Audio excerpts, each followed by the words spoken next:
இப்போது புதிய அறிமுகம் ஆச்சி ஹோட்டல் சாம்பார் 50 கிராம் ரூபாய் 20 மட்டுமே.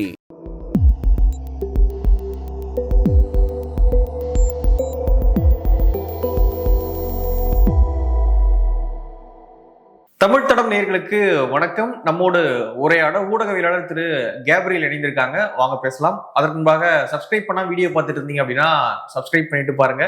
தொடர்ந்து தமிழ் தடம் சேனலுக்கு ஆதரவு தெரிவிங்க. வாங்க வீடியோக்குள்ள போகலாம். வணக்கம். வணக்கம். எலெக்ஷன் நெருங்குது. நிறைய துறை சார்ந்த குழுக்கள் மக்கள் ஆர்ப்பாட்டங்களில் ஈடுபட்டு வராங்க. தூய்மை பணியாளர்கள், செவிலியர்கள், ஆசிரியர்கள், நிறைய தரப்பட்ட மக்கள் ஆர்ப்பாட்டத்தில் ஈடுபட்டு வராங்க. ஸோ அந்த வகையில நேற்றும் சில ஆர்ப்பாட்டங்கள் நடைபெறுது. அந்த ஆர்ப்பாட்டத்துக்கு சீமான் அவர்கள் ஆதரவு தெரிவித்து பேசுவதற்காக போறாரு. அப்பொழுது காவல்துறை அவரை மடக்கி கைது பண்றாங்க. இங்க உங்களுக்கு அனுமதி கிடையாது, போனீங்கன்னா கைது பண்ணுவோம் அப்படின்றாங்க. சரி, கைது பண்ணுங்கன்றார் சீமான் அவர்கள். கைது பண்றாங்க காவல்துறை. சில மணி நேரங்கள்ல விடுவிக்கப்பட்டாலும் இந்த விவகாரமானது பேசும் பொருளாக மாறுது. ஸோ எப்படி பாக்குறீங்க இந்த இஷ்யூ? தொடர்ந்து ஆர்ப்பாட்டம், சீமான் கைது எப்படி பாக்குறீங்க? அதான் இன்னைக்கு தமிழ்நாட்டில் கூடிய சூழல் என்னன்னா, தமிழ்நாட்டில் நிறைய பிரச்சனைகள் இருக்கு. ஆனா அந்த பிரச்சனைகளை பத்தி மீடியா பேசக்கூடாது, தனிநபர்கள் பேசக்கூடாது, அரசியல் கட்சிகள் பேசக்கூடாது, தலைவர்களும் பேசக்கூடாது. பிரச்சனைகள் இருக்கலாம், ஆனா அந்த பிரச்சனைகளை பத்தி பேசக்கூடாது, மக்கள்கிட்ட அதை எடுத்துட்டு போகக்கூடாது. அது அப்படியே இல்லாத மாதிரி நம்ம மெயின்டைன் பண்ணணும். ஸோ நான் சொன்ன மாதிரி நிறைய பிரச்சனைகள் இருக்கு. அதுல ஒரு குறிப்பா முக்கியமான பிரச்சனைகள் என்னன்னா, தொழிலாளர்களுக்கு நிறைய பிரச்சனைகள் இருக்கு. குறிப்பா இப்ப எலெக்ஷன் கிட்ட நெருங்கும் போது அரசு ஊழியர்கள் வெளியே போராட ஆரம்பிக்கிறாங்க. இதுவும் ஒரு பிரச்சனை இன்னைக்கு தமிழ்நாட்டுல. குறிப்பா ஏன் இப்ப வெளியே வராங்கன்னா, தேர்தல் நெருக்கத்துல இந்த மாதிரி அரசு மேல அழுத்தம் போடும்போது திமுக இறங்கி வர்றதுக்கு வாய்ப்பு இருக்கு. ஏன்னா எல்லாமே எலெக்ஷனை ஒட்டி தானே எல்லாமே நடக்குது. எலெக்ஷனை பேஸ் பண்ணி தான் அரசியல்வாதிகள் எல்லாமே பண்றாங்க. ஸோ அந்த வகையில இப்ப நிறைய போராட்டங்கள் நடக்குது. இதையும் எப்படி கையாளுறாங்கன்னா, மீடியா அதை பத்தி பேசாது. அப்படியே பேசினாலும் ரொம்ப மைல்டா பூசி முழுகி அவங்க பேசிட்டு போயிடுவாங்க. எதிர்கட்சிகள் யாரும் இதை பத்தி பேச மாட்டாங்க. அதே மாதிரி திமுக கூட்டணியில் கூடிய கட்சிகளும் பேச மாட்டாங்க. ஈவன் கம்யூனிஸ்டுகள் கூட பெருசா பேச மாட்டாங்க. பேசியே தீரணும், வேற வழியே இல்லைன்னா லைட்டா அதை டச் பண்ணுவாங்க. ஆனா இந்த மாதிரியான போராட்டங்களை அவங்க தான் முன்னின்று நடத்தணும். அவங்களும் பெருசா பேச மாட்டாங்க. ஸோ இப்படிப்பட்ட ஒரு சூழலை இன்னைக்கு தமிழ்நாட்டில் ஏற்படுத்தி வச்சிருக்காங்க. இதை உடைக்கிற மாதிரியான விஷயங்கள் நடந்தா கோபம் வருது. இப்ப சீமான் அவர்கள் அதை பிரேக் பண்ண முயற்சி பண்றாரு. அந்த மக்களை போய் சந்திக்கிறாரு. நேச்சுரலா 8% ஓட்டு இருக்கக்கூடிய ஒரு கட்சியோட தலைவர் அங்க களத்துக்கு போயாச்சுன்னா அந்த பிரச்சனைக்கு பெரிய ஊடக வெளிச்சம் கிடைக்கும், அரசுக்கும் ஒரு அழுத்தம் ஏற்படும். அது அவங்களுக்கு விருப்பம் இல்லை. அது எப்படி அந்த போராட்டத்துக்குலாம் நீங்க இந்த மாதிரி லைம் லைட் கொடுக்கலாம், அதை எப்படி நீங்க வெளியே கொண்டு வரலாம், அதுக்கு எப்படி அங்கீகாரம் கொடுக்கலாம்? இங்க எல்லாமே கண்ட்ரோலு கீழே வைக்கப்பட்டிருக்கு. மீடியா பேச மாட்டாங்க, எதிர்கட்சிகள் பேச மாட்டாங்க, ஆளும் கட்சியில கூடிய கூட்டணி கட்சிகள் பேச மாட்டாங்க.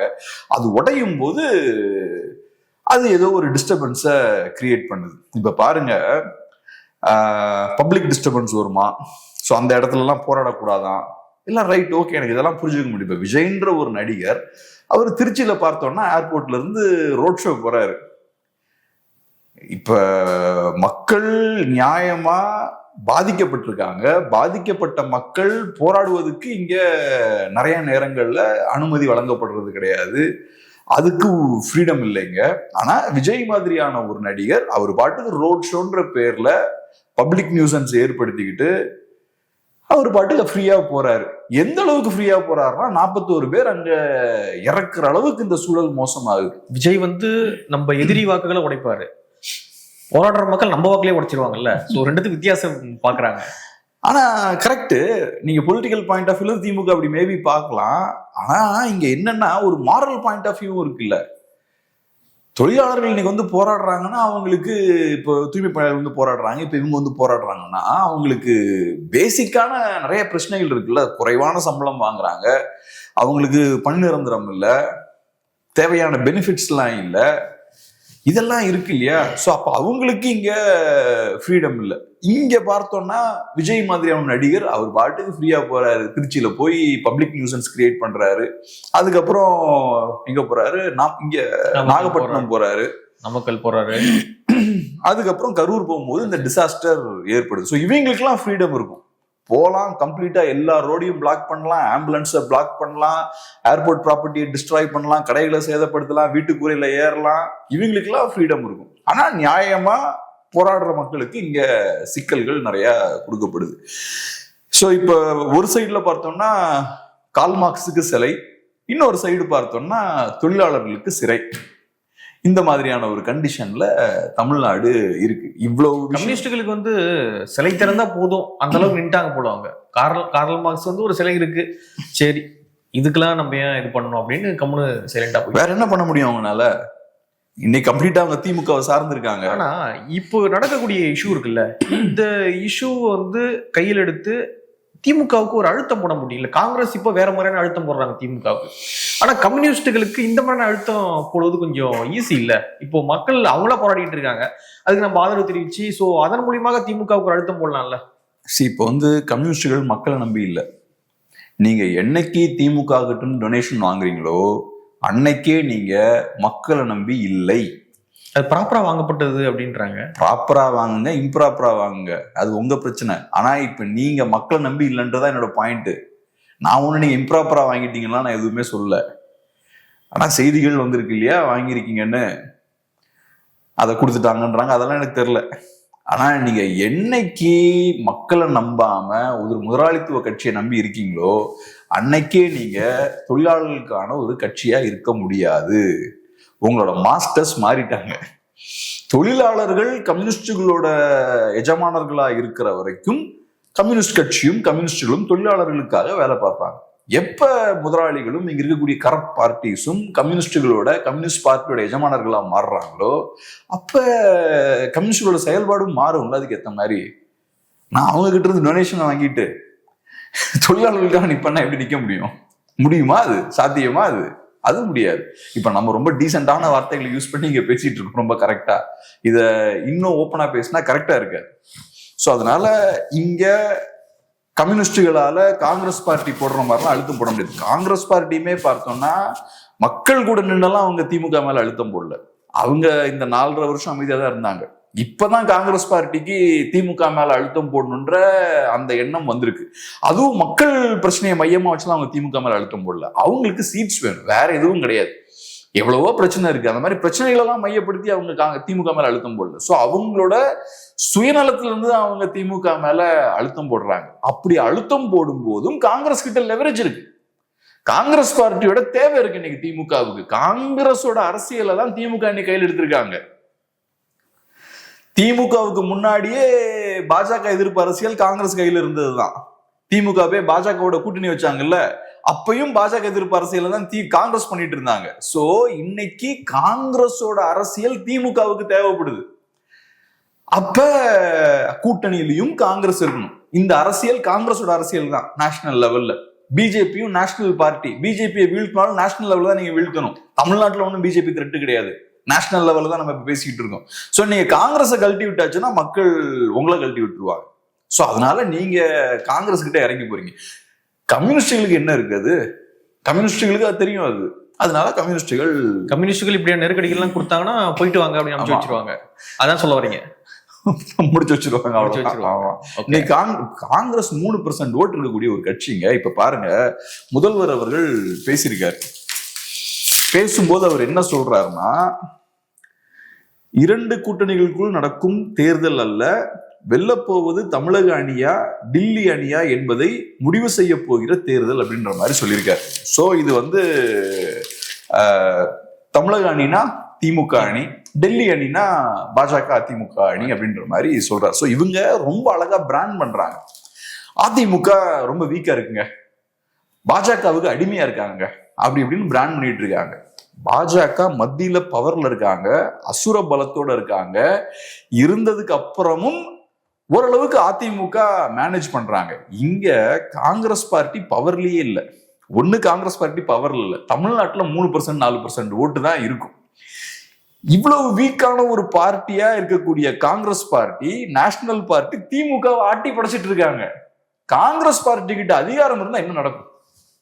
ரைட்டு தான், 60 சீட்ல போய் நின்னது பாருங்க, அந்த மாதிரி தான் அங்க போய் நிக்கும்.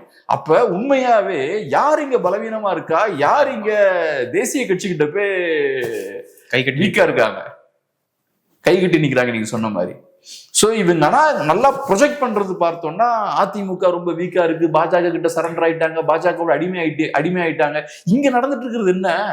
காங்கிரஸ் பார்ட்டி தமிழ்நாட்டுல அவங்களுக்கு எந்த பிரசன்ஸுமே இல்லை. பொலிட்டிக்கல் ஆக்ஷனுக்கான சக்தியே கிடையாது அவங்களுக்கு. இந்தியா முழுக்கவே அவங்க தேஞ்சிட்டு வராங்க. ஆமா, ரொம்ப வாக்கு சதவீதம் 100 சீட் வச்சிருக்காங்க. பவர் இல்ல, நாளைக்கு பவருக்கு வருவதற்கான வாய்ப்பும் ரொம்ப கம்மியா தான் இருக்கு. ஆனா அந்த கட்சியால உங்களை ஆட்டி படைக்க முடியுது, உங்களால எதுவும் பண்ண முடியல.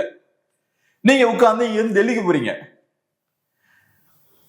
இந்த லட்சத்துல இருந்துகிட்டு நீங்க மற்ற கட்சிகளை இவங்க அடிமைகளா இருக்காங்க சுபூச்சி நீங்க பேசிட்டு இருக்கீங்க. இப்ப காங்கிரஸ் பார்ட்டி அவங்க சக்தியை மீறி தானே கேட்கறாங்க. 3% ஓட்டு இருக்கக்கூடிய கட்சி எவ்வளவு சீட்ஸ் கேட்கலாம், 40 சீட் எப்படி கேட்கலாம், எப்படி அவங்க அதிகார பகிர்வு கேட்கலாம்? அப்ப அதுல நியாயம் இல்லை. சோ டெல்லியில உட்கார்ந்து இவ்வளவு கேட்கறாங்கன்னா டெல்லிக்கு எதிராக குரல் எழுப்பக்கூடிய நீங்க எப்படி இதை கையாளணும்? நாங்க அதெல்லாம் விட்டு கொடுக்க மாட்டோம், ஸ்ட்ராங்கா நிப்போம் அப்படின்னு சொல்லி நீங்க ஸ்ட்ராங்கா கையாளணும்ல. இதை அதை உங்களால பண்ண முடியலையே. இப்ப காங்கிரஸே உங்களால டீல் பண்ண முடியல. அதிகாரத்துல இல்லாத காங்கிரஸையே பிஜேபி எப்படி நீங்க டீல் பண்ணுவீங்க? எல்லாமே நரேட்டிவ் பில்டிங் மட்டும்தான். ஓகே, சீமான் அவர்களுடைய கைது அப்படின்றது ஒரு தாக்கத்தை ஏற்படுத்தியிருக்குன்னு பாக்குறீங்களா? அது எப்படி பாக்குறீங்க? கண்டிப்பா. இப்ப நேத்தே நம்ம பார்த்திருப்போம். அஃப்கோர்ஸ் நம்ம நேற்றே அதை பேசியிருந்திருக்கணும், நேற்று பேச முடியல, பட் இன்னைக்கு நம்ம பேசியிருக்கோம். நேற்றே பார்த்தோம்னா சோசியல் மீடியாவில் அது ஒரு பெரிய இம்பாக்ட் அது ஏற்படுத்துது. அது ஒரு தாக்கத்தை ஏற்படுத்தும் அப்படின்றதுக்காக தான் அவரையும் அரெஸ்ட் பண்றாங்க. சீமான் இதை கையில் எடுக்கும் போது ஒரு பெரிய இம்பாக்டை ஏற்படுத்தும் அப்படின்றது தெரியுது. ஸோ அதனால அரெஸ்ட் பண்றாங்க. அரெஸ்டும் ஒரு இம்பாக்டை ஏற்படுத்துது. ஓகே, ஆனா இது பார்க்கும்பொழுது இது எடப்பாடி அவர்கள் பண்ணிருக்க வேண்டிய செயல் இல்லை. இது எடப்பாடி தான் போய் உட்காந்துருக்கணும். எல்லா எதிர்கட்சிகளும் பண்ணிருக்க வேண்டிய செயல், திமுகவோட கூட்டணி கட்சிகளும் செய்ய வேண்டிய செயல். திமுகவோட கூட்டணி கட்சிகள் ஏன் பண்ணக்கூடாது? திமுகவோட கூட்டணி வச்சா எதுவுமே பண்ணக்கூடாதா? தொழிலாளர்கள்லாம் தூக்கி அவங்க நலனை பத்தி எல்லாம் கண்டுக்க கூடாதா? கூட்டணி வச்சுக்கிட்டும் கம்யூனிஸ்டுகளும் விசிகேவும் எம்டிஎம்கேவும் மற்ற கட்சிகளும் தாராளமா களத்துல இறங்கி போராடலாம். கூட்டணி வச்சா எதுவுமே பண்ணக்கூடாது, திமுகவை கோவப்படுத்திடவே கூடாது, திமுகவுக்கு பிடிச்சது மட்டும்தான் பேசணும், திமுகவை சப்போர்ட் பண்ணியே டிவியில உட்காந்து பேசணும், ஏதாவது சட்டம் இருக்கா என்ன? இவங்க அந்த அளவுக்கு அவங்களோட உரிமைகளை அடகு வச்சுட்டாங்க. ஒரு கூட்டணிக்குள்ள நீங்க இருக்கும் போதும் உங்களுக்கு நிறைய உரிமைகள் இருக்கு, நீங்க தாராளமா போராடலாம். அதே மாதிரி எதிர்கட்சிகளை பொறுத்தளவுல எதிர்கட்சிகளுக்கு இதை விட அதிகமான வாய்ப்புகள்லாம் கிடைக்காது. இந்த லாஸ்ட் 2 months ஏகப்பட்ட போராட்டங்கள். அதிமுக குறிப்பா கம்ப்ளீட்டா எல்லாத்தையும் கோட்டை விட்டாச்சு. அதிமுகவை மக்கள் சப்போர்ட் பண்றதுக்கான ஒரே காரணம் சிம்பிள், திமுகவை இவங்க எதிர்க்கணும். அந்த வேலையை நீங்க செய்யாம திமுக கிட்ட உதப்பட்டுக்கிட்டே இருந்தீங்கன்னா மக்களுக்கு அதிமுக மேல நம்பிக்கை போயிடும். அதிமுக மக்கள் இதான் எதிர்பார்க்கறாங்க, திமுகவை கண்ட்ரோல் பண்ணும். ஜெயலலிதாவை தான் அவங்களுக்கு பிடிக்குது. கரெக்ட் தப்புன்னா செகண்டரி. திமுகவை டஃபா டீல் பண்ணாங்க அவங்க. திமுகவை டீல் பண்ண விதம் வேற மாதிரி இருந்தது. அரெஸ்ட் பண்றதா இருக்கலாம், பேசுறதா இருக்கலாம், செயல்பாடுகளா இருக்கலாம், அரசியல் ரீதியா கையாளுற விதமா இருக்கலாம், பயங்கர ரஃபா டீல் பண்ணாங்க. அது கரெக்ட் தப்புன்றதுலாம் செகண்டரி, அது வேற டிபேட். ஆனா அதிமுக ஆதரவாளர்களுக்கு அது பிடிக்குது. திமுக அராஜகம் பண்றாங்கன்னா இந்த அம்மா அதை ஸ்ட்ராங்கா கையாளுறாங்க, முறியடிக்கிறாங்க அப்படின்றது அவங்களோட பார்வை. நீங்க திமுக கிட்ட உதப்பட்டுக்கிட்டே இருந்தீங்கன்னா உங்க சப்போர்ட்டர்ஸுக்கு உங்க மேல நம்பிக்கை போயிடும். ஜெயலலிதா பண்ண விஷயத்தை தான் உங்ககிட்ட எதிர்பார்க்கிறாங்க அதிமுக காரங்க. இவங்க பார்த்தா ஆளுங்கட்சியா இருக்கும் போதும் திமுக தான் டாமினேட் பண்றாங்க. ஏகப்பட்ட குடைச்சல அதிமுகவுக்கு கொடுத்தாங்க. இப்ப எதிர்கட்சியா இருக்கும் போதும் அதிமுகவை புடிச்சு ஆட்டி படைச்சிட்டு இருக்காங்க. களத்துல அதிமுக இருக்கிறதுக்கான தடயமே இல்லை. சோ இந்த கண்டிஷன்ல நீங்க இருந்துகிட்டு எங்களுக்கு எல்லாம் ஓட்டு போடுங்க, நாங்க திமுக வீழ்த்தணும், திமுகவை நீங்க வீழ்த்திட்டீங்கன்னு வச்சுப்போம், நாளைக்கு நீங்க பவருக்கு வரீங்கன்னே வச்சுப்போம், வந்தாலும் உங்களை தான் அவங்க ஓடடுவாங்க. இதுக்கு முன்னாடி நடந்ததான் திரும்ப நடக்கும். நீங்க வந்த உடனே அப்படியே திமுக ஃபுல் கண்ட்ரோல் எல்லாம் வச்சுக்க மாட்டீங்க. அதிமுகவோட நரேட்டிவ் கண்ட்ரோல் பண்ண முடியல, நரேட்டிவையும் கண்ட்ரோல் பண்ண முடியல, அரசியல் ரீதியாகவும் பெரிய தாக்கத்தை ஏற்படுத்த முடியல. சோ இத சாதாரண ஒரு அதிமுக வாக்காளர் இதை விரும்ப மாட்டார். ஏன்னா உங்களுக்கு ஓட்டு போடுறதுக்கான காரணமே அதுதான். சோ அதனாலதான் வெறித்தனமான திமுக எதிர்ப்பாளர்கள் ஷிஃப்ட் ஆகிறாங்க. ஏன்னா வெறித்தனமான திமுக ஆதரவாளர்கள் இதை பார்த்தா அவங்களுக்கு டாலரேட் பண்ண முடியல. அதனாலதான் கமல்ஹாசனை நோக்கி போனாங்க. இப்ப விஜய் நோக்கி கொஞ்சம் பேர் போவாங்க, டிவிகேவை நோக்கி கொஞ்சம் பேர் போறாங்க. அதுக்கான என்டிகேவை நோக்கி கொஞ்சம் பேர் போறாங்க. அதுக்கான காரணம் என்னன்னா வெறித்தனமான திமுக எதிர்ப்பாளர்களுக்கு அதிமுக இப்படி ரொம்ப பலவீனமா இருக்கிறத பார்க்கறது அவங்க விரும்பல. சோ அதிமுக மேல அவங்களுக்கு நம்பிக்கை போயிருச்சு. இந்த கண்டிஷன்ல இருந்து இது ஒன்றும் பெரிய பிரச்சனைலாம் ஒன்றும் அதிமுகவுக்கு இல்லைங்க. யார் என்ன தடுக்கிறாங்க? திமுகனால ஸ்ட்ராங்கான எதிர்கட்சியா செயல்பட முடியுதுன்னா அதிமுகனால ஏன் செயல்பட முடியாது? எடுத்து எல்லா இஷ்யூவும் கையில் எடுத்து பிரச்சனையில இறங்க வேண்டியதானே. அவங்களுக்கு அது பண்ண முடியல. எல்லா பிரச்சனைக்கும் போங்க. அப்ப ஸ்டாலின் பார்த்தோன்னா அப்ப அவரோட இமேஜே டிஃப்ரெண்டா இருந்தது. நல்லா இந்த சட்டையெல்லாம் மடிச்சு விட்டுக்கிட்டு இப்ப பாருங்க, இப்ப அவரோட இமேஜ் பாருங்க எப்படி டிஃப்ரெண்டா இருக்கு. இப்ப ஒரு சஃபாரி, ஒரு கையில நல்ல ஒரு ஃபைல், நீட்டான ஒரு ஷூஸ், ஷோலாம் பண்றாரு பாத்தீங்களா, ஆங்கரிங்லாம் பண்றாரு. ஆமா, வைப் வித் MKS. சோ இப்போ ஒரு ஸ்டேட்ஸ்மேன் மாதிரியான ஒரு இமேஜை இப்ப கொடுக்குறாங்க. அப்ப அப்படி கிடையாது. ஒரு கோபமான ஒரு தலைவரா ஸ்டாலின் அவர்கள் இருந்தாரு. முகம் ஃபுல்லா வேர்வை இருக்கும். தொழிலாளர்களோட போய் களத்துல நின்னாரு. கையை ஃபுல்லா மடிச்சு விட்டுட்டு இருப்பாரு. ஷர்ட் இன் பண்ணிட்டு நார்மலான ஒரு காமன் மேன் மாதிரி, ஒரு ஆங்கிரி காமன் மேன் மாதிரி அவரு இருந்தாரு. சோ அப்ப நீங்களும் அதை பண்ணலாம்ல. இப்ப நம்ம பார்க்கும்போது தெரியுது. அன்னைக்கு நம்ம கேள்வி கேட்கல, ஆனா இப்ப பார்க்கும்போது அவங்க பிளான் பண்ணி இந்த இமேஜை பில்ட் பண்ணிருக்காங்க மக்களோட கனெக்ட் பண்றதுக்காக. சோ இன்னைக்கு இமேஜை மாத்திட்டாங்க பாருங்க. சோ எல்லாத்தையும் அவங்க ஸ்ட்ராட்டஜிக்கா பண்ணிருக்காங்க. நீங்க ஏன் ஸ்ட்ராட்டஜிக்கா பண்ண மாட்டேங்கிறீங்க? உங்களுக்கு இல்லாத பணபலமா? நீங்க இப்பதானே 5 வருஷம் பவர்ல இருந்து வந்திருக்கீங்க. சோ உங்ககிட்டயும் நிறைய பணபலம் இருக்கு. ஆனாலும் உங்களுக்கு இறங்கி எதுவும் பண்ண முடியல. மீடியால பெரிய இம்பாக்ட் ஏற்படுத்த முடியல. அது காரணம் என்னன்னா இவங்களுக்கு அதை பத்திலாம் புரிதலும் இல்லைன்னு நினைக்கிறேன். அது தாண்டி வேற சில பிரச்சனைகளும் இருக்கலாம். நம்ம சொல்றது ஈஸி, களத்துக்கு நீங்க வாங்கன்னு சொல்றது ஈஸி. அவங்களுக்கு என்ன பிரச்சனை இருக்குன்னு நமக்கு தெரியல. பட் அதுவும் ஒரு பிரச்சனை தான். அது தாண்டி அவங்களுக்கு புரிதலும் கொஞ்சம் குறைவு தான். ஏன்னா இவங்களுக்கு எக்ஸ்பீரியன்ஸ் இருக்கு. திமுகவுக்கு அவங்க எப்பவுமே பெரிய எதிரியை ஃபேஸ் பண்ணியே பழகுனவங்க. ஸோ அதனால ஒரு சர்வைவல் ப்ராப்ளம் என்னைக்குமே திமுகவுக்கு இருந்திருக்கு. அவங்களோட இருப்பை தக்க வச்சுக்கிறதுலயே ஒரு அன்சர்டனிட்டி ஸ்டார்டிங்ல இருந்து இருந்திருக்கு. ஸோ அதனால கொஞ்சம் நார்மலா செயல்படுறதை விட கொஞ்சம் எக்ஸ்ட்ராவா பெர்ஃபார்ம் பண்ணி தான் அவங்க தாக்கு பிடிச்சிருக்காங்க. அதிமுகவுக்கு அப்படி இல்லை. அவங்க இவரால கம்ஃபர்டபுளா இருந்து பழகிட்டாங்க. 21ல இருந்து தான் சூழல் மாற ஆரம்பிக்குது. ஸோ அதனால இப்ப அதுக்கு அடாப்ட் ஆக முடியல. இந்த புது ஸ்கில்ஸ் எல்லாம் இப்ப தேவைப்படுது. மீடியாவெல்லாம் ஹேண்டில் பண்ணும், ஏஐ உலகத்துல நரேட்டிவ் எல்லாம் செட் பண்ணும். இதெல்லாம் எப்படி பண்றது? நம்ம இதெல்லாம் பண்ணதே கிடையாது இது வரைக்கும் அப்படின்ற மாதிரி பாக்குறாங்க. இப்போ ஸ்டாலின் அவர்கள் இந்தியா டுடேல வந்து சில விஷயங்கள் பேசுறாரு. முக்கியமா அவர் சொல்றாரு, காங்கிரஸுக்கும் எங்களுக்கும் எந்த பிரச்சனையும் கிடையாது. ராகுல் வந்து என்ன அவருடைய உடன் பிறவாத சகோதரராக தான் பார்த்துக்கிட்டு இருக்காரு. ஸோ அந்த மாதிரி நிறைய பேசுறாரு. கூட்டணிக்கு எங்க கூட்டணிக்குள்ள எந்த பிரச்சனையும் இல்லை அப்படின்றத அவரு தெளிவா சொல்றாரு. அதே போல இன்னொரு விஷயத்தையும் தெளிவுபடுத்துறாரு. என்ன அப்படின்னா, இந்த ஆட்சியில் பங்கு, அதிகாரத்தில் பங்கு அப்படின்ற இந்த விஷயம் இருக்குல்ல, இது வந்து தமிழ்நாட்டுக்கு ஒர்க் அவுட் ஆகாதுங்க அப்படின்றதையும் தெளிவுபடுத்துறாரு. கூட்டணியில பிரச்சனை இல்லை அப்படின்றதையும் சொல்றாரு. இன்னொரு பக்கம் ஆட்சியில பங்கு, அதிகாரத்த பங்கு, அதுக்கும் வாய்ப்பு கிடையாது அப்படின்னு காங்கிரஸ் மறைமுகமாக ஒரு விஷயத்தையும் சொல்றாரு. இது ஒரு இப்ப நீங்க ஃபர்ஸ்ட் சொன்ன பாயிண்ட் கொஞ்சம் வீக்னஸா நான் பாக்குறேன். இப்ப உடன் பரவா சகோதரர்னு சொல்றது அப்படிலாம் ஒன்றும் கிடையாது. 60 சீட்டுக்கு மேல உங்ககிட்ட வாங்கியிருக்காங்க. எப்ப எந்த ஆண்டுல வாங்கினாங்க? 2011ல வாங்குறாங்க. ப்ரெஷர் போட்டு வாங்குறாங்க. ஸோ அவங்க உங்களோட நட்பு சக்திலாம் கிடையாது. ஒரு நட்பா இருக்கக்கூடிய ஒரு பார்ட்டிலாம் கிடையாது. இந்திரா காந்தி பீரியட்ல உங்களை எப்படி டீல் பண்ணாங்கன்னு தெரியும். இப்பவும் பார்த்தீங்கன்னா நீங்க இறங்கி போய் ராகுல் காந்திக்கு அங்கீகாரம் கொடுக்குறீங்க. 24ல ராகுல் காந்திய பிஎம்ஆ நீங்க அங்கீகரிக்கிறீங்க. மற்றவங்களும் தயங்குறாங்க ராகுல் காந்திக்கு அந்த அங்கீகாரத்தை கொடுக்கறதுக்கு. நிறைய ஸ்டேட்ஸ்ல காங்கிரஸுக்கு பிரச்சனை இருக்கு. ஆனா தமிழ்நாட்டில் நீங்க ஃபுல் சப்போர்ட் கொடுக்குறீங்க. அப்படிலாம் நீங்க கொடுத்துருக்க வேண்டாம்.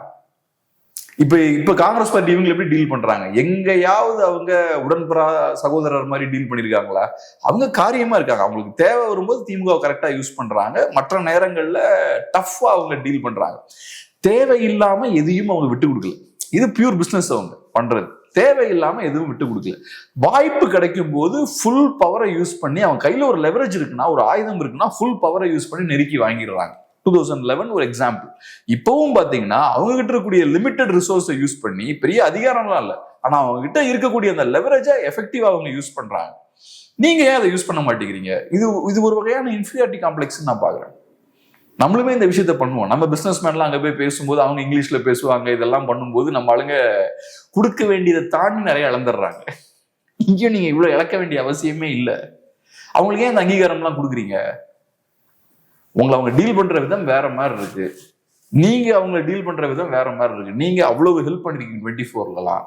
இப்போ இந்த வேலையை காங்கிரஸ் முன்னாடியே பண்ணியிருந்தாங்க அப்படின்னா, அதாவது 22, 23 அந்த டைம்ல பண்ணியிருந்தாங்க அப்படின்னா, காங்கிரஸுக்கு ஆல்டர்னேட்டிவா வேற ஒரு ஃபோர்ஸை உருவாக்கி காங்கிரஸ் வந்து பிஜேபி எதிர்க்க லாய்க்க இல்லா ஒரு கட்சி அப்படின்ற ஒரு இமேஜ் கொண்டு வந்துட்டு இருப்பாங்க.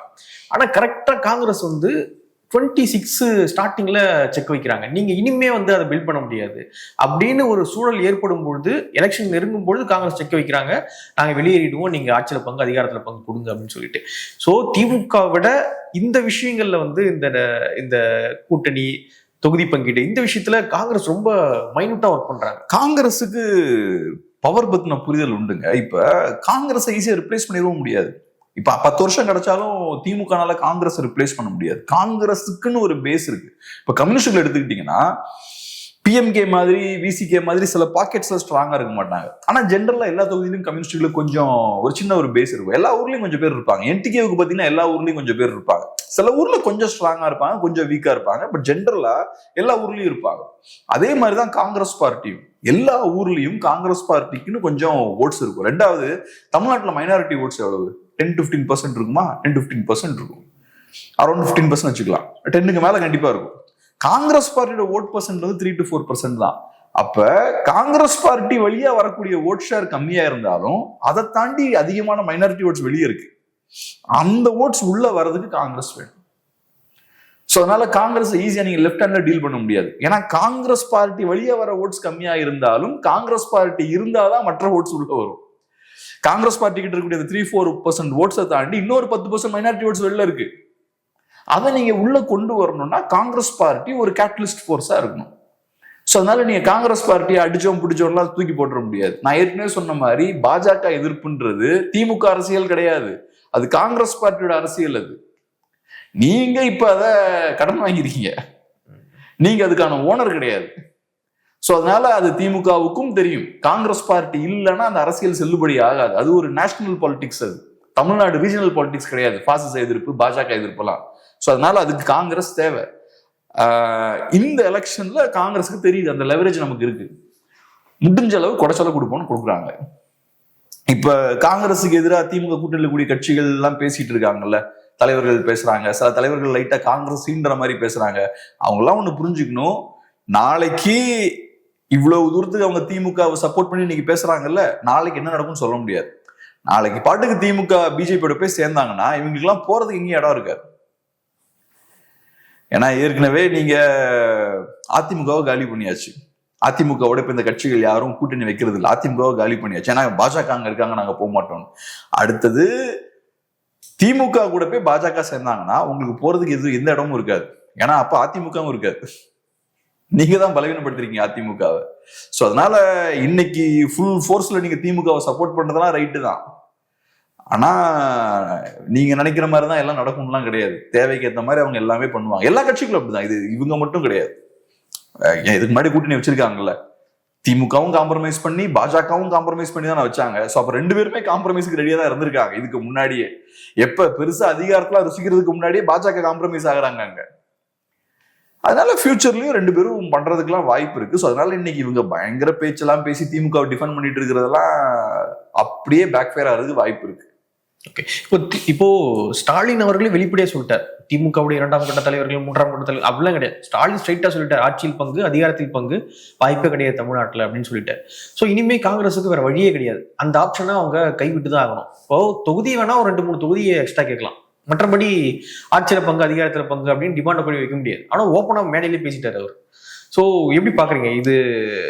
எனக்கு தெரிஞ்சு காங்கிரஸ் கிட்ட அந்த பவர் இருக்குங்க. திமுக ரிவர்ஸ் வரை கூட திரும்ப எப்படி ஒரு மேடை புது மேடையில பேசிட்டாரு. இன்னொரு மேடையில சொல்ல வேண்டியதான், பாஜக என்ற தீய சக்தியை வீழ்த்துவதற்காக நாங்கள் ஆட்சியில் பங்கு என்ற இடத்துக்கு வந்திருக்கிறோம் சொல்ல வேண்டியதான். என்ன ஒரு மேடையில சொல்லி இன்னொரு மேடையில மாத்தி பேச வேண்டியதான். என்ன அரசியல்வாதிகள் மேடை மாத்தி தானே பேசிட்டு இருக்காங்க.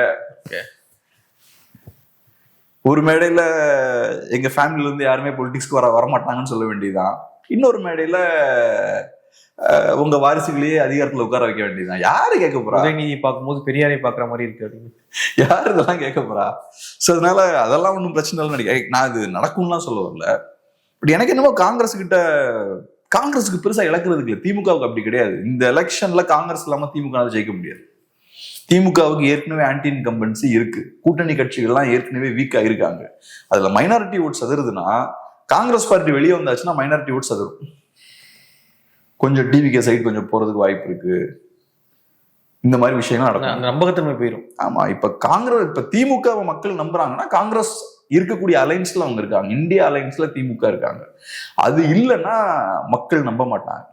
ஏன்னா மைனாரிட்டிஸை பொறுத்தவரை எல்லாம் சந்தேக பார்வையோட தான் பார்ப்பாங்க. அவங்களுக்கு பிஜேபி தான் ஒன் சிங்கிள் டார்கெட். அது கரெக்டான அரசியல் பார்வையான்றது செகண்டரி. ஆனா பொலிட்டிக்ஸ் அவங்க அணுகக்கூடிய விதம் வந்து ரொம்ப போக்கஸ்டா இருக்கும்.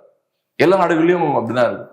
ஸோ அதனால திமுக அவங்கள சந்தேகப்பட வைக்கிற மாதிரியான 2-3 ஸ்டெப் எடுத்தாங்கன்னா ஓட் சதறிடும். ஸோ அதனால அப்படி இருக்கும்போது திமுக அதை விரும்பவே மாட்டாங்க. யோசிச்சு பாருங்க, ஒரு 3-4% ஓட்ஸ் இருக்கக்கூடிய ஓட் ஷேர் இருக்கக்கூடிய ஒரு கட்சி அலக்கழிச்சிட்டு இருக்காங்க, திமுகவை போட்டு படுத்துறாங்க அவங்க. நீங்க இழக்கிறதுக்கு ஒண்ணும் இல்லைன்னு சொல்றீங்க, இப்போ இழக்கிறதுக்கு ஒண்ணும் இல்லை. ஆனா 29 ஒண்ணு இருக்குல்ல. ஸோ ராகுல் காந்தி அவர்களுக்கும் அந்த பிஎம் கனவுலாம் இருக்கும்ல, அந்த நம்பிக்கை இல்லைன்னு தாங்க அவங்க இப்ப பிரச்சனை கொடுத்துட்டு இருக்காங்க. திமுக மேல அவங்களுக்கு நம்பிக்கை இல்லை. அவங்க 21 பிரச்சனை கொடுக்கலையே. ஏன்னா அவங்களுக்கு 24 நம்பிக்கை இருந்தது திமுக மேல. அவங்களுக்கு இப்ப நம்பிக்கை இல்லை. காங்கிரஸுக்கு ஏதோ ஒரு டவுட்ஸ் இருக்கு. என்னோட பார்வை அப்படிதான். இது வெறுமனே இந்த 26 மட்டுமே போக்கஸ் பண்ண விஷயமா நான் பார்க்கல. 5-6 அசம்பிளி சீட்ஸுக்காக அவங்க இந்த பிரச்சனையெல்லாம் அவங்க கொடுக்கல. அவங்க இதுக்கு முன்னாடி எவ்வளவோ காம்ப்ரமைஸ் பண்ணிருக்காங்க. தமிழ்நாட்டுல இந்திரா காந்தி பீரியட்லயும் பண்ணிருக்காங்க, இப்பயும் சமீப காலத்துலயும் நிறைய காம்ப்ரமைஸ் பண்ணிருக்காங்க. தமிழ்நாடு அவங்களுக்கு முக்கியம் கிடையாது. 2வது நிறைய சீட்ஸ் கொடுத்தா காங்கிரஸால ஜெயிக்க முடியாதுன்னு உங்களுக்கு தெரியும். குடைச்சல கொடுக்கணும்னு கொடுக்குற மாதிரி தான் இருக்கு. ஓகே, என்ன இப்ப 40 சீட் கொடுத்தாச்சுன்னா ஜெயிச்சிருவாங்களான்னு எல்லாம். காங்கிரஸ் பார்ட்டியால 40 சீட்லாம் டீல் பண்ண முடியாதுங்க.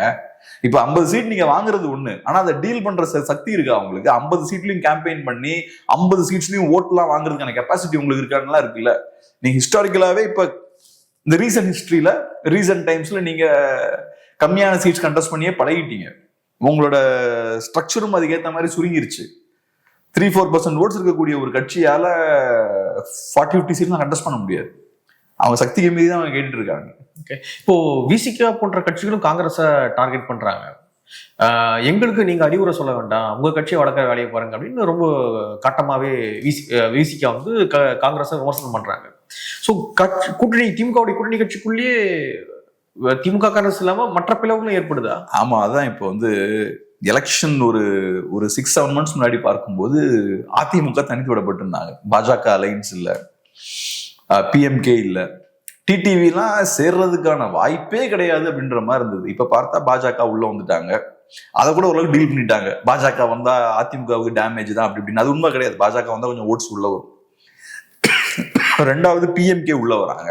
அதுக்கப்புறம் டிடிவியும் உள்ள வந்தாச்சு.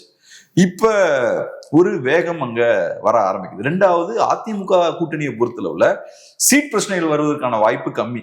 ஏன்னா உடஞ்ச அலைன்ஸ் இப்ப சேர்ந்துருக்கு. அதனால சீட்டு பிரச்சனைகள் வருவதற்கான வாய்ப்பு கம்மி. ஆனா இங்க அப்படி கிடையாது. போக போக பிரச்சனைகள் பார்த்தோம்னா அதிகமாயிட்டே இருக்கு. சேர்ந்திருக்கிறது உடையறதுன்னா வாய்ப்பு அதிகம். ஸோ இப்ப பார்த்தா முரண்கள் கொஞ்சம் கொஞ்சமா அதிகமாகிக்கிட்டே இருக்கும். இப்ப அது முரண்கள் கூர்மைப்பட ஆரம்பிக்கும் போது நிறைய பிரச்சனைகள் வர ஆரம்பிக்குது. காங்கிரஸ் இப்ப ஃபுல்லா போர்க்கொடி தூக்கிட்டாங்க. மற்ற கட்சிகளும் கேட்கதான் போறாங்க. காங்கிரஸ் அளவுக்கு அழுத்தம் போட்டு காங்கிரஸ் அளவுக்கு திமுகவை நெருக்கலனாலும் மற்ற கட்சிகளும் கண்டிப்பா அதிகமா தான் கேட்பாங்க. நீங்க காங்கிரஸ் பார்ட்டிக்கு அதிகமா கொடுத்தீங்கன்னா மற்ற கட்சிகளும் கண்டிப்பா கேட்பாங்க. அப்புறம் விசிகேவை பொறுத்தளவுல அவங்க சொல்றது நியாயம்தான். காங்கிரஸ் பார்ட்டி அவங்க வேலையை பார்க்கணும். விசிகேவுக்கும் ராமதாஸ் அவர்களுக்கும் பஞ்சாயத்து பண்ண போற இடத்துலயே அவங்க இருக்காங்க. உட்கார்ந்து பேசுங்கலாம் சொல்றது. முதல்ல நீங்க திமுகவோட இருக்கக்கூடிய பிரச்சனையை உங்களால முடிக்க முடியல. இதுல நீங்க விசிகேவுக்கு அட்வைஸ் பண்ணீங்கன்னா உட்கார்ந்து பேசினா எல்லாம் சரியாயிரும் அப்படின்ற மாதிரி பேசுனீங்கன்னா அப்ப முதல்ல நீங்க அதை பண்ணணும்ல. நீங்க அதை பண்ணாம அவங்களுக்கு அட்வைஸ் பண்ணா உங்களுக்கே முடியல அதை பண்ண. இதுல அடுத்தவன் பிரச்சனையில வேற போய் மூக்க நுழைக்கிறது. இது இப்ப திமுக விசிகே பிரச்சனைனா கூட ஏதோ ஒரு வகையில் அது காங்கிரஸ் அஃபெக்ட் பண்ணுன்னு சொல்லலாம். ஏன்னா காங்கிரஸும் திமுக அலைன்ஸ்ல இருக்காங்க. இங்க பிரச்சனை திமுகவுக்கும் விசிகேவுக்கும் இல்ல, திமுகவுக்கும் விசிகேவுக்கும் இன்னொரு கட்சிக்கும். சோ இந்த 2 கட்சிகளுக்குமே காங்கிரஸோட தொடர்பு கிடையாது. அப்புறம் அந்த விஷயத்துல போய் நீங்க தலையை விட்டுட்டு அப்புறம் அவங்க அட்டாக் பண்ணாதான் செய்வாங்க. இப்போ எலெக்ஷன் டைம்ல இப்படியான உரசல்கள் திமுக கூட்டணிக்குள்ள போகும்பொழுது நல்லதில்ல. ஜெல்லாகுமான்னு கேக்குறாங்க. ஆமா, ஆக்சுவலா ஐடியாலஜிக்கல் அவங்க ஒன்றும் பிரச்சனை இல்லை. ஐடியாலஜிக்கல் நான் சொல்றது இப்ப சில முரண்கள் பார்த்தீங்கன்னா என்டிஏ அலைன்ஸ்குள்ள இருக்கு. அதிமுகவோட ஸ்டாண்ட் ஒன்னா இருக்கும், பாஜகவோட ஸ்டாண்ட் இன்னொன்னா இருக்கும். இஷ்யூ பேஸ்டா உள்ள போனா அதெல்லாம் சிக்கல்கள் தான். அதிமுகவோட ஐடியாலஜி ஒண்ணு, பாஜகவோட ஐடியாலஜி வேற ஒண்ணு, அதெல்லாம் ஓகே. திமுகவுக்குள்ளேயும் அந்த மாதிரி தான் இருக்கு. காங்கிரஸோட ஐடியாலஜி ஒண்ணு, திமுக ஐடியாலஜி ஒண்ணு. பட் இப்போதைக்கு பார்த்தோம்னா மேஜர் ஸ்டாண்ட் எல்லாம் எடுத்து பார்த்தோம்னா பெரிய முரண்கள் இல்லை. ரெண்டாவது, காங்கிரஸ் பார்ட்டி 2014 இருந்து பவர்லயும் இல்லை. ஸோ காங்கிரஸ் பார்ட்டியோட ஒரு ஸ்டாண்ட் எடுத்து திமுக மேல அழுத்தம் போட முடியாது. அந்த மாதிரியான பிரச்சனை எல்லாம் இல்லை. கம்யூனிஸ்டுகளுக்கும் திமுகவுக்கும் பெரிய முரண் இல்லை. விசிகேவுக்கும் அப்படிதான், எம்டிஎம்கேவுக்கும் அதுதான். இந்த மாதிரியான சிக்கல்கள்லாம் இல்லை. இந்த முரண்னு பார்த்தோம்னா இங்க மட்டும்தான் சீட் ஷேரிங்னு வரும்போதுதான் இவங்களுக்கு சிக்கல் வருது. ஏன்னா திமுகவே சார்ந்திருந்து பழகிட்டாங்க. இப்ப திமுக கிட்ட இருந்து எக்ஸ்ட்ரா சீட்ஸ் வாங்கணும்னு பாக்குறாங்க. நம்மள எக்ஸ்ப்ளாய்ட் பண்ணிட்டாங்க திமுக. நம்ம பலவீனப்பட்டுக்கிட்டே இருக்கோம். திமுகவுக்கு நம்ம டெலிவர் பண்றோம், ஆனா நமக்கு எந்த யூஸும் இல்லை. நம்ம ஓட்ஸ் அங்க ஷிஃப்ட் ஆயிட்டே இருக்கு, ஆனா நமக்கு எந்த பிரயோஜனமும் இல்லைன்ற ஒரு அதிருப்தி அவங்களுக்கு இருக்கு. ஸோ ஓரளவுக்கு பொலிட்டிக்கலா பார்த்தா ஜெல்லாகக்கூடிய அலைன்ஸ் தான். ஆனா இப்படி பப்ளிக்ல சண்டை போட்டுக்கிட்டே இருந்தா இந்த அலைன்ஸ் வீக்கா இருக்கும்ன்ற ஒரு தோற்றத்தை மக்கள் மத்தியில் அது ஏற்படுத்தும். இந்த அலைன்ஸ் குழப்பத்துல இருக்கு, நாளைக்கே உடையறதுக்கு வாய்ப்பு இருக்கு, நாளைக்கே இந்த அலைன்ஸ் உடையறதுக்கு வாய்ப்பு இருக்குன்னு மக்கள் பார்த்தாங்கன்னா அவங்க அதுக்கு ஓட்டு போட நினைக்கிறது கம்மியாகும்ல. ஒரு நல்ல அலைன்ஸ் ஸ்ட்ராங்கா இருக்குன்னு தானே ஓட் போடுவாங்க. ஒரு வீக்கான அலைன்ஸ் உடையறதுக்கான வாய்ப்பு இருக்குன்ற அலைன்ஸுக்கு ஓட் போடுறதுக்கு கம்மியாக தானே இருக்கும். முதல்ல ஒரு நம்பகத்தன்மை வேணும்ல ஒரு அலைன்ஸ் மேல, கான்பிடன்ஸ் தானே ஓட் போடுவீங்க. ஸோ எலெக்ஷன் கிட்ட வரும்போது இந்த அலைன்ஸ் வீக்கா தோற்றம் அளிக்கிறாங்க. அது சிக்கல் தான் அவங்களுக்கு. ஆனா திமுகவாலையும் எதுவும் பண்ண முடியாது. இப்ப திமுக என்ன சொல்றாங்க, நேற்று நீங்க ஒரு போஸ்ட் ஷேர் பண்ணியிருந்தீங்களா, எனக்கு அறிக்கை ஒண்ணு விட்டுருக்காங்க. 22ஆம் தேதி அந்த குழுவை ஃபார்ம் பண்ணுவாங்களாம். கூட்டணி பேச்சுவார்த்தைகள் நடத்துறதுக்கான குழுவை 22 ஃபார்ம் பண்ணுவாங்களாம். இது ஏன் 22 வரைக்கும் அவங்க தள்ளி போடணும்? இவ்வளவு பிரச்சனை போய்கிட்டு இருக்கு, சீக்கிரம் பண்ணலாம்ல. ஆனா சீக்கிரம் உடனே பண்ணாங்கன்னா அது காங்கிரஸ்ல இறங்கி வந்த மாதிரியும் இருக்கும். சோ கொஞ்சம் அதை தள்ளியும் போடுறாங்க. நாங்க இறங்கிலாம் வரல. ஆனா இப்படியான அறிவிப்பு வர்றதே இறங்கி வர்றதுதானே. அவங்க நாங்க அப்புறம் போடுறோம் அப்படின்ற ஒரு அறிவிப்பு அபிஷியலா கொடுக்க வேண்டிய அவசியம் வருது இல்ல. இந்த அறிவிப்பு கொடுக்கும் போது நாங்க ஸ்ட்ராங்கா தான் இருக்கோம், எங்களுக்கு ஒண்ணு உங்ககிட்ட இறங்கி வர வேண்டிய தேவை இல்லைன்ற மாதிரி சிக்னல் தானே கொடுக்குது. அது உண்மையோ பொய்யோ. ஆனா இன்னைக்கு என்ன 10ஆம் தேதியா? இன்னைக்கு 12 22க்கு இன்னும் எத்தனை நாள் இருக்கு? 10 நாள் இருக்கு. நாங்க ஒன்றும் அவசரத்துல எல்லாம் இல்லை, நாங்க மெதுவாக தான் பண்ணுவோம் அப்படின்ற ஒரு சிக்னலை கொடுக்குறாங்க. அப்கோர்ஸ் அவங்களுக்கு அவசரம் இருக்கு, இந்த மாதிரி சண்டை போய்கிட்டே இருக்கிறது அவங்களுக்கு நல்லது கிடையாது. பட் வெளியில அதை காட்ட விரும்பல. நாங்க ஒன்றும் இவங்களை நம்பிலாம் கிடையாது, நாங்க மெதுவாக பார்த்துப்போம் அப்படின்ற மாதிரி ஒரு டோன்ல டீல் பண்றாங்க. ஆனா எனக்கு என்ன குழப்பங்களுக்கு அப்புறம் எல்லாம் ஒன்று சேர்ந்துருவாங்க நினைக்கிறேன். ஏன்னா எல்லாத்துக்கும் பெஸ்ட் கேஸ் சினாரியோன்னு ஒன்று இருக்குல்ல, இதுதான் பெஸ்ட் கேஸ் சினாரியோ. உங்களுக்கு திமுக கொடைக்கு கீழே எல்லாம் சேர்றதா அந்த கூட்டணி கட்சிகள் எல்லாத்துக்குமே பெஸ்ட் கேஸ் சினாரியோ. லாபங்கள் அங்கதான் உள்ளதுலேயே அதிகம். நீங்க தனியா போனீங்கன்னா யாருக்கும் எதுவும் இல்லாம பண்ணிடுவீங்க. ஸோ அதனால அது அவங்களுக்கும் தெரியும், பண்ண மாட்டாங்கன்னு நினைக்கிறேன். பார்ப்போம். இந்தியா டுடே உடைய கான்க்ளேவ் நடந்திருந்தது. அந்த கான்க்ளேவ் முடிச்சுட்டு எப்படி என்டிடிவியோடைய கான்க்ளேவ் முடிச்சுட்டு அவங்க விஜய் வீட்டுக்கு போனாங்களோ அதே போலதான் நேற்றும் இந்தியா டுடேயோடைய கான்க்ளேவ் முடிச்சுட்டு ஜேர்னலிஸ்ட் ராஜ்தீப் விஜய் அவர்களுடைய வீட்டுக்கு போயிட்டு போட்டோ எடுத்திருக்காரு. நிறைய அரசியல் தொடர்பாக நாங்க பேசணும் அப்படின்றத பதிவு பண்ணியிருக்காரு. விஜய் அவர்கள் ஆன் கேமரால பேசுவதற்கு எப்போ பேசுவார் அப்படின்னு நான் வெயிட் பண்ணிட்டு இருக்கேன் அப்படின்றதையும் பதிவு பண்ணியிருக்காரு. அப்ப சார் எதுக்கு போனீங்க? இப்ப நிறைய விவாதம் பண்ணோம் அப்படின்ற தனிப்பட்ட மரியாதை நிமித்தமான சந்திப்பு. ஆமா. இப்ப நான் கேள்விப்பட்டது என்னன்னா, விஜயை சந்திச்ச சில பேர்லாம் என்கிட்ட சொன்ன விஷயம் என்னன்னா, விஜய் அவர்கள் நல்ல லிசனர், நல்லா கேட்கக்கூடிய மனிதர், நிறைய பேசக்கூடிய ஆள் கிடையாது, மற்றவங்க பேசுறத நல்லா அப்சர்வ் பண்ணக்கூடிய ஆள். அரசியலுக்கு வர்றதுக்கு முன்னாடியே நிறைய பேரோட அவர் இந்த மாதிரி சந்திப்புகள்லாம் நடத்தியிருக்காரு. அப்பவும் பார்த்தோம்னா பெருசா பேச மாட்டாராம், உட்கார்ந்து கதை நல்லா கேட்பாராம். அது ஒரு புத்திசாலிக்கான ஒரு குணம். அது ஸ்கிரிப்ட் கேட்கற மாதிரி. ஆமா. நிறைய பேசுறவங்க என்ன பண்ணுவாங்கன்னா, கேட்க வேண்டிய சில விஷயங்களை ஒழுங்கா கேட்க மாட்டாங்க. இப்ப ஆப்போசிட்ல நீங்க என்கிட்ட இருக்கீங்கன்னா, நீங்க சில விஷயங்களை சொல்லுவீங்க, ஹிண்ட் கொடுப்பீங்க, அதெல்லாம் நான் கேட்க மாட்டேன். நான் பாட்டுக்கு நான் இதை பேசணுன்றதுலேதான் ஆர்வமா இருப்பேனே தவிர நீங்க என்ன சொல்ல வரீங்கன்னு நான் கவனிக்கவே மாட்டேன். நான் நிறைய பேர் இந்த மாதிரி பார்த்திருக்கேன். ஆப்போசிட்ல இருக்கவன் என்ன சொல்ல வரான்றதை புரிஞ்சுக்காமலே இவங்க அவசரப்பட்டு பேசிக்கிட்டே இருப்பாங்க. ஆனா புத்திசாலிங்க பாத்தீங்கன்னா ரொம்ப வார்த்தைகளை விட மாட்டாங்க. சோ இவங்க மைண்ட்ல என்ன போயிட்டு இருக்குன்னு தெரியாது, ஆப்போசிட்ல இருக்க குழப்பத்துல தான் வச்சிருக்கோம். ஆனா ஆப்போசிட்ல இருக்கவன் என்ன பிளான்ல இருக்கான், அவன்கிட்ட இருந்து என்னெல்லாம் நீ எக்ஸ்ட்ராக்ட் பண்ண முடியுமோ அது எல்லாத்தையுமே எக்ஸ்ட்ராக்ட் பண்ணிடலாம். அது பிசினஸுக்குலாம் ரொம்ப கிளவரான ஒரு ஸ்ட்ராட்டஜி. நல்லா ஷார்ப்பான ஆட்கள் இந்த மாதிரி தான் இருப்பாங்க. கம்மியான வார்த்தைகள்லாம் பேசுவாங்க, ஆனா ஆப்போசிட்ல இருக்கவன்ட்டு அதிகமான வார்த்தைகளை எக்ஸ்ட்ராக்ட் பண்ணுவாங்க. இது ஒரு விஷயம். ஸோ அந்த வகையில நான் பாக்குறது எப்படின்னா, விஜய் மேபி இதை ஒரு ஒரு ரிசர்ச்சுக்கான ஒரு ஆப்பர்ச்சுனிட்டியா பார்ப்பாருன்னு நினைக்கிறேன். ரிசர்ச் என்ன ரிசர்ச்? ஃபீல்டு அனலைஸ் பண்றதுக்கு, மூடு எப்படி இருக்கு, நேஷனல் லெவல்ல மூடு எப்படி இருக்கு. ஸோ இவங்களெல்லாம் கூப்பிட்டு உட்கார வச்சு ஒரு 1 hour பேசியாச்சுன்னா ஒன்று அது பப்ளிசிட்டி கொடுக்குது.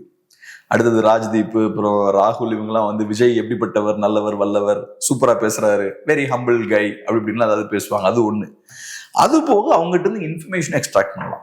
ஒண்ணு தமிழ்நாட்டுக்காரங்க கிட்ட இருந்து நீங்க நிறைய சோர்ஸ் வழியா இன்ஃபர்மேஷன் வாங்கலாம். ரெண்டாவது அவங்க கிட்ட இருந்தும் நீங்க இன்ஃபர்மேஷன் நிறைய வாங்கலாம். அவங்க விஜய் கிட்ட இருந்து வாங்கிட்டாங்கன்னா அது வாய்ப்பே இல்லைங்க. விஜய் கிட்ட இருந்து பெருசா இன்ஃபர்மேஷன்லாம் பொலிட்டிக்கலா நீங்க வாங்கிட முடியாது. என்ன வாங்க போறீங்க? என்ன அவர் என்ன கால் மார்க்ஸா, இல்ல எங்கல்ஸா, இல்ல அம்பேத்கரா? கூட்டணி தொடர்பான மைண்ட் செட் இருக்கா, இல்ல காங்கிரஸ் எப்படி பாக்குறாரு அவரு? சோ இந்த மாதிரி சரி சொல்லுங்க, உங்களுக்கு கூட்டணி தொடர்பா என்ன சொல்லணும், என்ன தெரியணும்னு சொல்லுங்க, நானே சொல்றேன். அவங்களுக்கு நம்ம ஸ்ட்ரைட்டா தகவல் சொல்லிடலாம். கூட்டணி இப்ப இப்படிதான் இருக்கு. திமுக கூட்டணி பெருசா உடைய போறது இல்ல. அதிமுக கூட்டணிக்கு சில கட்சிகள் மேபி வரலாம். இப்ப பாக்கி இருக்கிறது யாரு? தேமுதிக, அப்புறம் புதிய தமிழகம், இந்த மாதிரி சில கட்சிகள். ஓபிஎஸ் இருக்காரு. இதுல என்ன பெருசா? சசிகலா அம்மையார் இருக்காங்க. இதுல என்ன பெருசா ராஜ்தீப் கிடைக்க போகுது இவர்கிட்ட இருந்து, விஜய் கிட்ட இருந்து? ஒன்னும் கிடைக்க போறது இல்ல. சோ அதனால நான் எப்படி பாக்குறேன்னா, அவரு உட்கார்ந்து கதை கேட்டு இருப்பாரு, ராஜ்தீப் பயங்கரமா பேசிக்கிட்டே இருந்திருப்பாரு. சரி உட்கார்ந்து கொஞ்சம் இன்ஃபர்மேஷன் எல்லாம் கேதர் பண்ணிருப்பாரு. அவரு நான் ஏன் இதை சொல்றேன்னா, இது ஒரு எக்ஸ்பீரியன்ஸ்டான பொலிட்டிஷியனுக்கு தேவை கிடையாது. ஆனா விஜய் வந்து அரசியலுக்கு ஒரு அமெச்சூர் தான். அவர் புதுசா அரசியலுக்கு வந்தவர். என்ன பொறுத்தளவுல அவர் ஒரு பொலிட்டிக்கல் பர்சனும் கிடையாது. இப்ப சில பேருக்கு வந்து அரசியல் பத்தி பேசுறது பிடிக்கும், சில பேருக்கு சினிமா பத்தி பேசுறதுதான் பிடிக்கும், அரசியல் பத்தி பேசுறது பிடிக்காது. விஜய் அந்த மாதிரி கேரக்டர். அவர் அரசியலுக்கான ஆளே கிடையாது. சோ அரசியல் மேல உங்களுக்கு ஆர்வம் இல்லைன்னா நீங்க அரசியல் சார்ந்து பேசியிருக்க மாட்டீங்க, அரசியல் சார்ந்த விஷயங்கள் கேட்க மாட்டீங்க. நீங்க பேசுவதும் பொலிட்டிக்கலா இருக்காது. விஜய் பேசுற விஷயங்கள்லாம் பொலிட்டிக்கலாவே இருக்காது. ஒரு பொலிட்டிக்கல் லாங்குவேஜ்லயே அவர் பேச மாட்டார். அது காட்டக்கூடிய விஷயமே ஒரு பொலிட்டிக்ஸ்க்கான ஆளே கிடையாது. சோ அப்படிப்பட்ட ஒரு இண்டிவிஜுவலுக்கு அரசியலுக்கு வரும்போது சில இன்புட்ஸ் தேவை. சோ இந்த தெளிவையும் நம்ம புரிஞ்சுக்கணும். நார்மலான இப்ப கருணாநிதி மாதிரியான ஒரு பொலிட்டீஷியன் ராஜ்தீப் இருந்து லெசன் எடுக்கணும்னு அவசியமே கிடையாது. ஆனா விஜய்க்கு அந்த தேவை இருக்கு. சோ அந்த பாயிண்ட்ல இருந்து நான் பார்க்கும்போது கட்சி ஆரம்பிக்கிறதுக்கு முன்னாடி அதை கேள்விப்பட்டேன்.